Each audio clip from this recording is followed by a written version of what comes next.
Hello friends, రీసెంట్గా అయితే నా ఒక డ్రీమ్ అయితే ఫుల్ఫిల్ అయిపోయింది. సో అదేంటంటే కంచికి తీసుకుపోవాలి మా అమ్మ మా నాన్ని. సో అదైతే ఈ రోజుకి ఇన్ని డేస్ అంటే చిన్నప్పటి నుంచి డ్రీమ్ అనమాట. నేను టూర్స్ అలా తిరిగినప్పుడు చూశాను. సో ఈ ప్లేస్ అయితే చాలా ట్రెడిషనల్గా ఉంటుంది అండ్ చూడవలసిన ప్లేస్ అనమాట. సో అందువల్ల నాకు అప్పటి నుంచి మా అమ్మ మా నాన్ని ఖచ్చితంగా తీసుకుపోవాలి అని చెప్పి అనుకున్నాను. సో ఫైనల్గా అయితే ఇన్ని ఇయర్స్కి ఫుల్ఫిల్ అయింది. నా ఫీలింగ్ ఎలా ఉంటుందో మీరే ఒకసారి ఊహించుకోండి, అలా ఉందన్నమాట. సో మార్నింగ్ వచ్చేసి చెన్నై నుంచి 9:05 అలా స్టార్ట్ అయ్యాము. ఇంకా రీచ్ అయ్యేసరికి నియర్లీ 12 o'clock అయిపోయింది. నార్మల్గా వెబ్సైట్లో చూసుకుంటే 12:30 అయితే మనకు ఉన్నింది క్లోజింగ్. బట్ ఇక్కడ వచ్చి చూస్తే 12 దాకా, అంటే మధ్యలో ఒక హాఫ్ అన్ అవర్ ఏమో 11:30 to 12 to 12:30 క్లోజింగ్లో ఉన్నింది అనమాట. దేవుడికి హారతి ఇస్తున్నాయి. దాని తర్వాత నార్మల్గా ఉన్నాయి, క్లోజింగ్ అంతా ఏం లేదు. సో ఫైనల్గా అయితే రీచ్ అయిపోయాము 12కి. మేమేమనుకున్నాం 12:30కి క్లోజ్ అయిపోతుంది, సో తొందరగా వెళ్ళిపోవాలి అనుకున్నాము. బట్ అప్పుడే ఓపెన్ చేశారు. ఓపెన్ చేయడం వల్ల మాకు కొంచెం పీస్ఫుల్గా ఉన్నిందనమాట. హడావిడిగా కాకుండా నార్మల్గా వెళ్ళాము. సో ఇక్కడ చూసేసరికి ప్రసాదం అయితే స్టార్ట్ చేశారు బయట వచ్చేసి. సో అందువల్ల అని చెప్పి మేము స్టార్టింగే ప్రసాదం అయితే తీసుకున్నాము. మళ్ళీ మేము వచ్చే లోపల క్లోజింగ్ అయిపోతుంది గుడి మొత్తం అని చెప్పి వేరొకరు అంటూ ఉన్నారు. సో అందువల్ల ప్రసాదం తీసేసుకున్నాము. ఇంకా లైన్లోకి వెళ్ళిపోయాం కదా, అది 12:30 ఆ టైంలో. ఇంకా వెళ్ళాక నియర్లీ ఒక 1.5 hour అయినా ఖచ్చితంగా అవుతుంది. సో హన్విక్ కూడా పెట్టేస్తే సరిపోతుందని చెప్పి ఎలాగో కూర్ రైసే పెట్టారు, దద్దోజనం. సో ఇక అది తీసేసుకొని టేస్ట్ చేసేసి ఇక హన్విక్కి కూడా పెట్టేసి ఇంకా క్యూలో అయితే స్టార్ట్ అయ్యాము.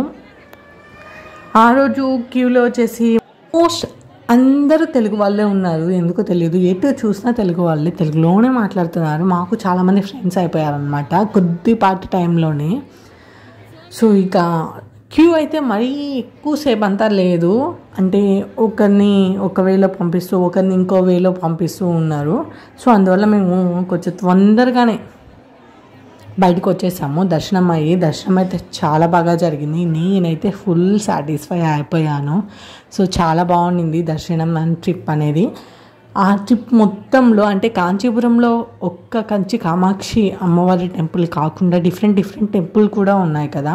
సో ఆ టెంపుల్స్ అన్నీ కాకపోయినా కొంచెం అంటే మెయిన్ టెంపుల్స్ ఉంటాయి కదా, వాటిలో 2 అయితే విజిట్ చేసాము. ఇదొకటి, ఇంకొకటి అండ్ ఇంకోటి కూడా విజిట్ చేయాలనుకున్నాం. కానీ మేము వెళ్ళిన టైమింగ్ ఏంటంటే చెప్పాను కదా 12:30. సో 1 to 4 అలాగా క్లోజింగ్లో ఉంటుంది. సో అందువల్ల ఏ టెంపుల్ అయినా 1 to 4 క్లోజింగ్ అనమాట.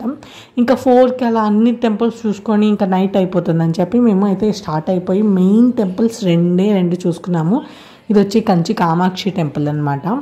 చుట్టూరు అయితే చాలా పీస్ఫుల్గా ఉండింది. ఇంకా ఫొటోస్ తీసుకునే వాళ్ళు ఫొటోస్ తీసుకుంటూ ఉన్నారు, లేదా ప్రశాంతంగా కూర్చునే వాళ్ళు కూర్చుంటున్నారు, అలాగా జరుగుతూ ఉన్నారనమాట. బట్ ఫైనల్లీ ఇంకొద్దిసేపట్లో ఈ గుడి కూడా క్లోజ్ అయిపోతుంది. సో అంటే వీటికి వచ్చేసి 4 ముఖద్వారాలు ఉంటాయన్నమాట.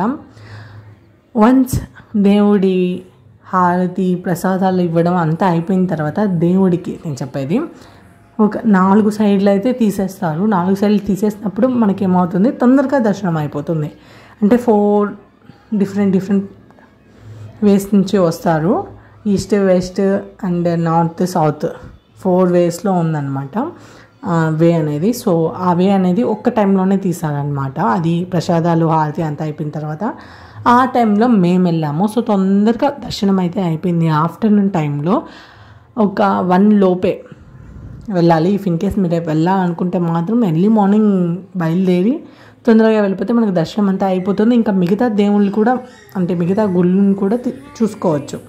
సో ఇఫ్ ఇన్ కేస్ వెళ్ళాలనుకుంటే అలా ప్లాన్ చేసుకుని ఎర్లీ మార్నింగ్ మాలాగా 9కి అలా కాకుండా ఎర్లీ మార్నింగ్ ఒక 5కి ట్రై చేయండి, అంటే బయలుదేరండి, అక్కడికి వెళ్ళేసరికి అయిపోతుంది. సో చూసానా, ఇది క్లోజింగ్ అనమాట, క్లోజ్ చేసేస్తున్నారు ఈ గేట్. సో అంతే ఫ్రెండ్స్, ఈ వీడియో కంచి కామాక్షి టెంపుల్ని అయితే విజిట్ చేసాము. ఇది ఒక పార్ట్ 1 అనమాట. నెక్స్ట్ పార్ట్ 2లో మీరు నెక్స్ట్ వీడియో చూసేసేయండి. Thanks for watching.